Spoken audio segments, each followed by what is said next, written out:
चीन दौरे पर मालदीव राष्ट्रपति मुइज्जू। टूरिज्म सहित हुए 20 अहम समझौते। मालदीव की आजादी की रक्षा करेगा चीन। आंतरिक मामलों में हस्तक्षेप बर्दाश्त नहीं। प्रधानमंत्री नरेंद्र मोदी की लक्षद्वीप यात्रा के बाद से शुरू हुए भारत मालदीव विवाद के बीच मालदीव के राष्ट्रपति मोहम्मद मुइज्जू चीन के दौरे पर हैं। इस दौरान बुधवार को उन्होंने राष्ट्रपति शी जिनपिंग से मुलाकात की।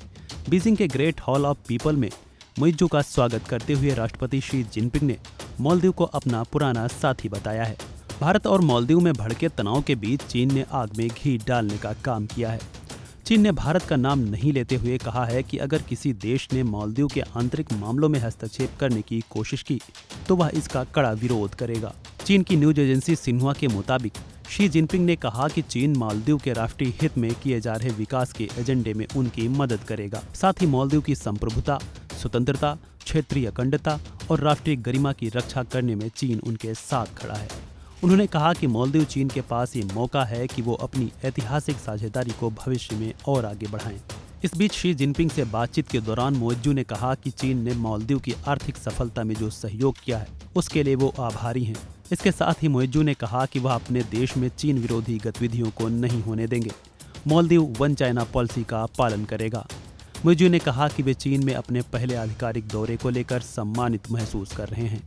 उन्हें खुशी है कि वो चीन के लिए इस साल के पहले विदेशी मेहमान बने हैं। इतना ही नहीं, भारत से विवाद के बीच मालदीव चीन में पर्यटन सहयोग समेत 20 अहम मुद्दों पर समझौते भी हुए हैं। शी जिनपिंग ने कहा कि वो मालदीव में टूरिज्म को बढ़ावा देने के लिए दोनों देशों के बीच डायरेक्ट उड़ने वाली फ्लाइट्स की संख्या भी बढ़ाएंगे। बता दें कि बीते 4 जनवरी को प्रधानमंत्री मोदी लक्षद्वीप यात्रा पर गए थे, जिसके बाद उन्होंने वहां के समुद्री किनारों की सुंदरता को दिखाते हुए कुछ फोटो सोशल मीडिया पर साझा किए थे। प्रधानमंत्री मोदी ने देश के लोगों से लक्षद्वीप के टूरिज्म को लेकर अपील भी की थी कि वह विदेशों में जाने के साथ ही अपने देश के हिस्सों में भी जाएं, जिस पर मालदीव की युवा अधिकारिता मरियम शूना समेत अन्य नेताओं ने अपमानजनक टिप्पणी की थी, जिसको लेकर दोनों देशों के बीच यह मुद्दा गर्मा गया था। विवाद को लेकर मुइज्जू सरकार ने इन मंत्रियों पर कार्रवाई करते हुए सस्पेंड भी कर दिया था। बहरहाल मोहम्मद मुइज्जू की सरकार के साथ भारत को रिश्तों में मिठास मिलने की गुंजाइश कम ही नजर आती है, क्योंकि मोहम्मद मुइज्जू ने अपनी चुनावी कैंपेन में इंडिया आउट का नारा दिया था और वह इसी विचारधारा पर सरकार में भी आए हैं। मुइज्जू ने सत्ता में आने के बाद भारत के सैनिकों को निकाल लेने के आदेश भी दिए। मुइज्जू सरकार पूरी तरह से चीन प्रभावित बताई जाती है। फिलहाल इस वीडियो में इतना ही। खबरों से जुड़े अन्य अपडेट्स के लिए बने रहें वन इंडिया हिंदी के साथ।